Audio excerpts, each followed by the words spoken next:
What is the state of your immediate environment right now? Can you honestly say that the space you occupy reflects the order you wish to see in the world? And if you cannot master the chaos of your own room, what makes you think you can master the chaos of existence itself? These are not merely rhetorical questions, my friend. They are fundamental challenges to the very core of how you approach life, responsibility, and meaning. You see, there's something profoundly revealing about the person who walks past their unmade bed every morning, steps over discarded clothes, ignores the accumulating dust and disorder, yet harbors grandiose ambitions to revolutionize society, to fix the world's problems, to become an agent of global transformation. The human psyche has this remarkable capacity for self-deception. We can convince ourselves that we're above the mundane, that we're destined for greater things, that our time is too precious to waste on such trivial matters as organizing our personal space. But here's what I've learned through decades of clinical practice, through studying the depths of human behavior, through observing the patterns that separate those who succeed from those who perpetually struggle. The person who cannot bring order to their immediate environment is almost certainly incapable of bringing order to anything else. Now, this might sound harsh, even cruel to some of you. You might be thinking, but Jordan, surely there are more important things to focus on. Surely my room doesn't matter when there are people suffering, when there are injustices to fight, when there are world-changing innovations to pursue. And you know what? You're absolutely right that there are more important things. But here's the terrible irony. You're not ready for them. Not yet. Let me tell you something about competence, about mastery, about the very nature of how human beings develop the capacity to handle complexity and responsibility. It's not a linear process. It's not something you can shortcut. It's not something you can fake or intellectualize your way through. Competence is built hierarchically, layer by layer, skill by skill, habit by habit. And it starts with the most basic, most fundamental level of your existence, your immediate environment.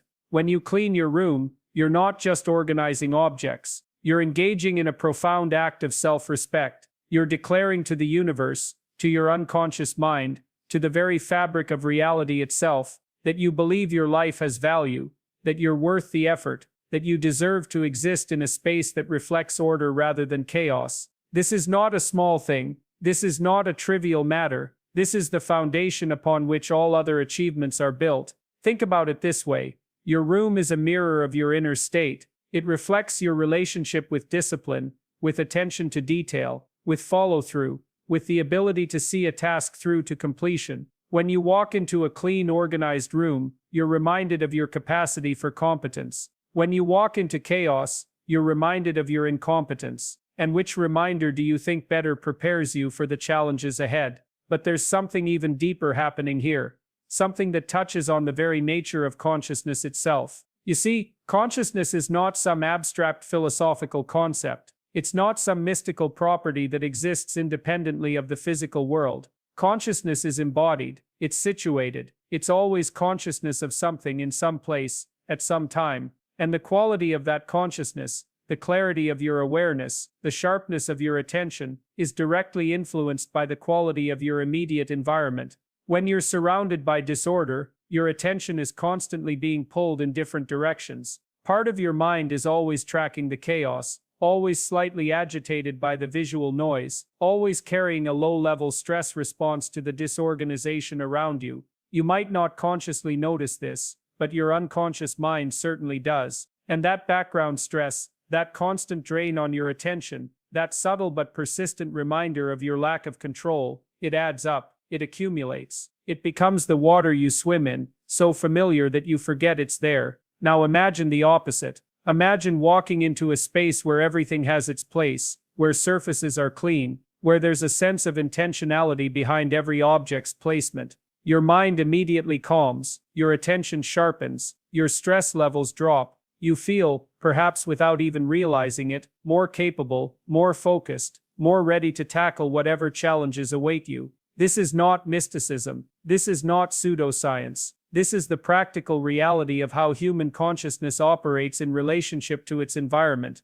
But here's where it gets really interesting, where the true transformative power of this simple act reveals itself. When you clean your room, you're not just changing your environment, you're changing yourself. You're developing what psychologists call self-efficacy, the belief in your ability to influence events that affect your life. You're proving to yourself, in the most concrete way possible, that you can take something chaotic and make it ordered, that you can take something broken and make it functional, that you can take something ugly and make it beautiful. This proof, this evidence of your own competence, becomes a foundation for tackling larger challenges. It becomes a reference point, a reminder of your capacity for positive change. When you face a difficult problem at work, when you encounter a relationship challenge, when you're confronted with a complex decision, part of your mind remembers, I can handle this, I know because I've transformed chaos into order before. I've proven my competence in the most basic arena of existence. And this is where the wisdom of starting small, of beginning with your immediate environment, becomes crystal clear. You see, the person who tries to change the world without first mastering their own space is like someone who tries to run a marathon without ever having walked around the block. They're not being noble or ambitious, they're being foolish. They're setting themselves up for failure, for frustration, for the kind of disillusionment that comes from overreaching without adequate preparation. Think about the great leaders throughout history, the people who actually managed to create positive change in the world. Gandhi, who spoke of being the change you wish to see in the world. Martin Luther King Jr., who understood that transformation begins with personal integrity. Jordan Peterson himself, who spent decades mastering his craft, organizing his thoughts, disciplining his mind, before attempting to influence millions of people. These individuals understood something fundamental. External change is a reflection of internal change. World transformation is a reflection of self-transformation. Now I want to address something that might be troubling some of you. You might be thinking, but Jordan, what about urgency? What about the problems that need immediate attention? What about the suffering that's happening right now, while I'm focused on organizing my sock drawer? And this is a fair concern. It's a legitimate worry. But here's what I want you to understand. The person who cannot organize their sock drawer is not going to be effective at addressing complex social problems. The person who cannot maintain order in their personal space is not going to be capable of creating order in the broader world. This is not about perfectionism. This is not about spending hours arranging objects in aesthetically pleasing patterns. This is about developing the fundamental capacity for taking responsibility, for seeing tasks through to completion, for maintaining standards, for paying attention to details that matter. These are the building blocks of competence. These are the prerequisites for effective action in any domain. And here's something else to consider. When you clean your room, you're not just preparing yourself for future challenges. You're already making the world a better place. You're reducing the total amount of chaos in the universe, even if only by a small amount. You're creating a pocket of order, a space where peace can flourish, where clear thinking can occur, where genuine productivity can emerge. This is not a metaphor. This is not hyperbole. This is the literal truth of how order and chaos function in the world. But let's go deeper. Let's explore the psychological mechanisms that make this simple act so transformative. When you clean your room, you're engaging in what psychologists call behavioral activation. You're taking concrete action to improve your circumstances, rather than just thinking about improvement or wishing for improvement or complaining about the lack of improvement. This action, this physical engagement with your environment, triggers a cascade of positive psychological changes. First, you experience what researchers call mastery experiences, moments when you successfully complete a challenging task. These experiences boost your confidence, your sense of agency, your belief in your ability to influence outcomes. Second, you engage in behavioral momentum, the tendency for one positive action to make subsequent positive actions more likely. Third, you activate what Viktor Frankl called will to meaning, the fundamental human drive to create significance and purpose in life. And here's the beautiful thing about starting with your room: it's available to everyone. You don't need special qualifications. You don't need expensive equipment. You don't need permission from anyone. You don't need to wait for the right circumstances. You can start right now, today, this very moment. You can begin the process of transformation immediately, with whatever energy and resources you currently possess. But I want to be very clear about something. This is not about perfectionism. This is not about creating some magazine-worthy showcase that exists primarily for the approval of others. This is about creating a space that serves you, that supports your goals, that reflects your values and aspirations. It's about developing the habit of taking responsibility for your immediate environment, regardless of how grand or modest that environment might be. Some of you might be living in small spaces, cramped apartments, shared accommodations where your room is just a corner with a bed and a desk. That's perfectly fine. The size of the space doesn't matter. What matters is your relationship to that space, your willingness to take responsibility for it, your commitment to maintaining it at the highest standard possible given your circumstances. Others might be overwhelmed by the scope of the task ahead.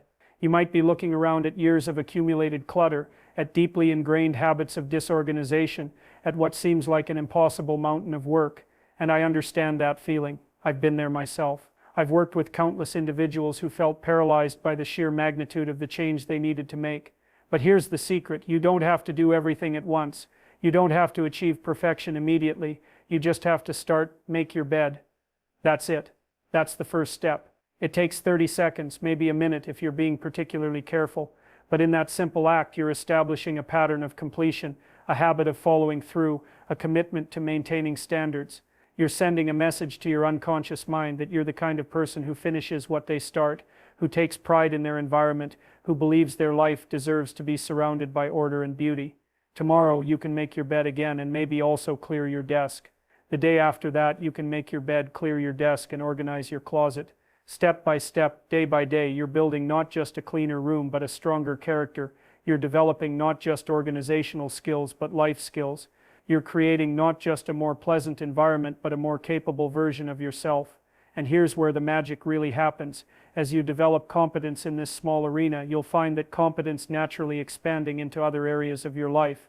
You'll find yourself showing up more reliably to commitments.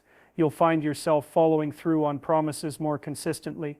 You'll find yourself taking on challenges that once seemed overwhelming. You'll find yourself becoming the kind of person who can be trusted with greater responsibilities. This is not accident. This is not coincidence. This is how human development actually works. Competence is contagious. Order is infectious. The habits you develop in one domain of life naturally migrate to other domains. The person who maintains a clean room tends to maintain a clean schedule, clean relationships, clean thinking. The person who pays attention to details in their personal space tends to pay attention to details in their work, their commitments, their interactions with others. But let me address another concern that might be arising. Some of you might be thinking, this sounds like privileged advice. Not everyone has the luxury of focusing on room cleaning when they're struggling with basic survival, with poverty, with mental health challenges, with family crises, and you're absolutely right that not everyone has the same opportunities and resources. But here's what I've learned from working with people across the entire spectrum of human experience. The principles of taking responsibility for your immediate environment apply regardless of your circumstances. In fact, they often apply most powerfully to those facing the greatest challenges. When everything else in your life feels out of control, when you're dealing with forces beyond your influence, when you're struggling with depression, anxiety, trauma, or overwhelming stress, the simple act of creating order in your immediate environment becomes even more crucial. It becomes a lifeline, a reminder of your agency, a proof that you still have the power to influence at least some aspect of your existence. I've worked with individuals in the depths of depression who found that the simple act of making their bed each morning became a cornerstone of their recovery. I've worked with people struggling with addiction who discovered that maintaining a clean living space was essential to maintaining their sobriety. I've worked with individuals facing overwhelming life transitions who found that organizing their environment helped them organize their thoughts and emotions. This is not about having perfect circumstances. This is about working with whatever circumstances you have. This is about recognizing that even in the most challenging situations, there's usually something you can do to improve your immediate environment, even if it's just making your bed, clearing a single surface, or organizing one small area. And here's something profound to consider. When you take responsibility for your immediate environment, you're not just improving your own life, you're modeling responsible behavior for others. You're demonstrating that it's possible to create order in the midst of chaos, that it's possible to maintain standards even when everything around you seems to be falling apart. You're becoming a beacon of competence and reliability in a world that desperately needs more of both. Think about the people in your life who inspire you, who you look up to, who you trust with important matters. I guarantee you that most of them have their lives organized at a fundamental level. They show up on time, they keep their commitments, they maintain their spaces, they pay attention to details, they follow through on what they say they'll do. This is not coincidence. This is the natural expression of character that's been developed through countless small acts of responsibility. Now I want to talk about something that might seem abstract but is actually intensely practical: the relationship between order and meaning. You see, human beings are meaning-making creatures. We need our lives to make sense. We need to feel that our existence has purpose, that our actions matter, that we're part of something larger than ourselves. And one of the most fundamental ways we create meaning is through the imposition of order on chaos. When you clean your room, you're participating in the ancient human activity of creating cosmos from chaos. You're engaging in the same fundamental process that drove our ancestors to build cities, to develop agriculture, to create art and literature and philosophy. You're expressing the deepest human impulse, the desire to make things better, to create beauty, to impose meaning on the raw material of existence. This is why the act feels so satisfying when you complete it. This is why a clean, organized room can shift your entire mood and energy level. This is why the simple act of making your bed can give you a sense of accomplishment that seems disproportionate to the task itself. You're not just organizing objects. You're participating in the fundamental human project of creating order, meaning, and beauty in the world. But here's where it gets even more interesting. When you clean your room, you're also preparing yourself for the bigger challenges ahead. You're developing what we might call frustration tolerance, the ability to persist through tedious, unglamorous tasks that don't provide immediate gratification. You're strengthening your capacity for delayed gratification, for doing what needs to be done even when you don't feel like doing it. These are not minor skills. These are the fundamental prerequisites for any significant achievement in life. The person who cannot clean their room when they don't feel like it is not going to be able to stick with a difficult educational program when the novelty wears off. The person who cannot maintain order in their personal space is not going to be able to maintain focus on a challenging career goal when obstacles arise. The person who cannot follow through on simple commitments to themselves is not going to be able to follow through on complex commitments to others. And this brings us to one of the most profound aspects of this entire process: the relationship between self-respect and responsibility. When you clean your room, you're making a statement about your own worth. You're declaring that you deserve to live in a space that reflects order, beauty, and intentionality. You're treating yourself with the same respect you would show to an honored guest. This is not vanity. This is not selfishness. This is the foundation of all ethical behavior. You cannot genuinely care for others until you've learned to care for yourself. You cannot create order in the world until you've learned to create order in your own life. You cannot serve others effectively until you've learned to serve your own highest aspirations. And here's something that might surprise you: when you start taking genuine responsibility for your immediate environment, other people notice. They might not consciously realize what's different about you, but they sense something has changed. They sense that you're more reliable, more focused, more capable. They start treating you with more respect, offering you more opportunities, trusting you with greater responsibilities. This is not because you've become a different person overnight. It's because you've started expressing the person you've always had the potential to be. You've started aligning your external behavior with your internal values. You've started closing the gap between who you are and who you want to become. But let me be very clear about something. This is not a magic bullet. Cleaning your room will not solve all your problems. It will not eliminate all your challenges. It will not guarantee success in every area of your life. What it will do is give you a foundation, a starting point, a proof of concept that you can use to build something greater. Think of it this way: you're not just cleaning your room, you're building your character. You're developing your capacity for responsibility. You're strengthening your ability to persist through challenges. You're proving to yourself that you can take something broken and make it functional, something chaotic and make it ordered, something ugly and make it beautiful. And once you've proven this to yourself in the small arena of your personal space, you'll find that you have the confidence and competence to tackle bigger challenges. You'll find that you can apply the same principles to your relationships, your career, your health, your finances, your creative pursuits, your contribution to the world. This is why the advice to clean your room before trying to change the world is not about limiting your ambitions. It's about preparing you for the full realization of your ambitions. It's about ensuring that when you do step out into the world with the intention of making a difference, you're equipped with the fundamental competencies that will actually make that difference possible. I want to share with you something that I've observed in decades of clinical practice, in years of studying human behavior. In countless interactions with people from all walks of life, the individuals who make the most significant positive impact on the world are invariably those who have first mastered the basics of personal responsibility. They've learned to manage their time, their energy, their attention, their environment. They've developed the capacity to see tasks through to completion, to maintain standards under pressure, to persist through frustration and setbacks. These are not innate talents. These are not genetic gifts.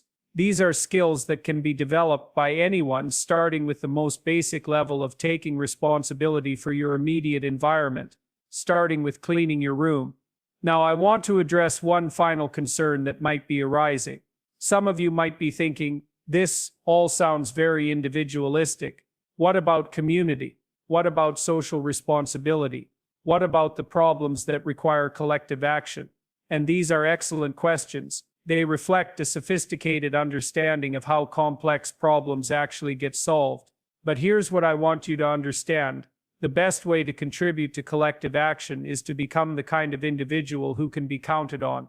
The best way to strengthen your community is to become a person of character and competence. The best way to address social problems is to develop the skills and habits that make you effective at problem solving in general. A community of individuals who cannot manage their own lives is not going to be effective at managing collective challenges. A movement composed of people who cannot maintain order in their personal spaces is not going to be capable of creating order in society. A group of individuals who cannot follow through on simple commitments to themselves is not going to be reliable when it comes to complex commitments to others. This is not about selfishness. This is about effectiveness. This is about becoming the kind of person who can actually make a difference when the opportunity arises. This is about developing the competencies that will serve you, your family, your community, and the world when they're needed most. And here's something beautiful about this process. As you develop genuine competence in your own life, you naturally become more capable of helping others develop competence in theirs. You become a model of what's possible. You become a source of inspiration and guidance. You become the kind of person others turn to when they need help, advice, or simply an example of how to live well. This is how real change happens in the world. Not through grand gestures or revolutionary proclamations, but through the accumulated effect of countless individuals taking responsibility for their own lives, developing their own competencies, and then using those competencies to serve something greater than themselves.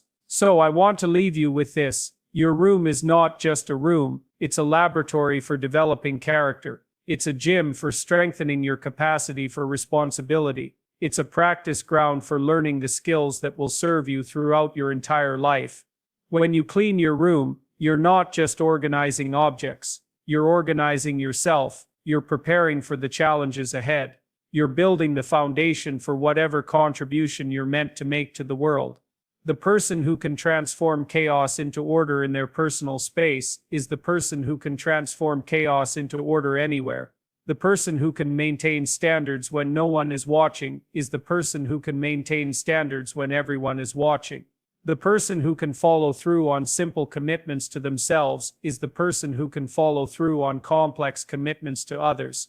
This is your invitation to greatness. This is your opportunity to begin the process of becoming who you're meant to be. This is your chance to prove to yourself that you have what it takes to make a real difference in the world. But it starts with something simple, something humble, something that's entirely within your control: cleaning your room.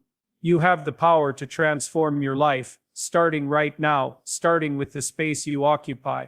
You have the ability to create order from chaos, beauty from ugliness, meaning from meaninglessness.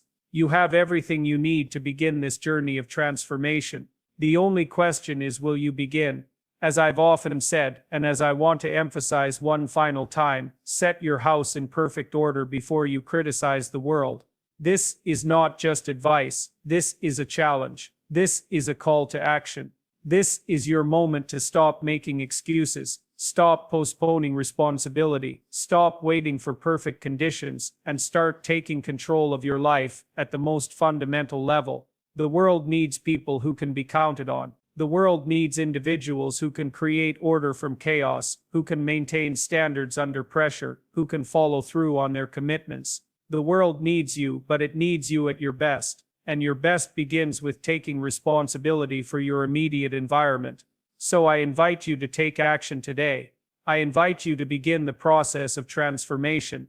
I invite you to prove to yourself that you have what it takes to make a real difference in the world. Start with your room. Start with your space. Start with what's directly in front of you. And as you embark on this journey, I want you to make a commitment. I want you to declare your intention to change, to grow, to become the person you're meant to be. Write these words in the comments below. I will change my mindset now. Make that commitment publicly. Make it real. Make it the first step in your transformation. Your future self is counting on the decision you make today. Your family, your community, your world is counting on you becoming the person you're capable of being. It starts with something simple. It starts with something you can do right now. It starts with cleaning your room.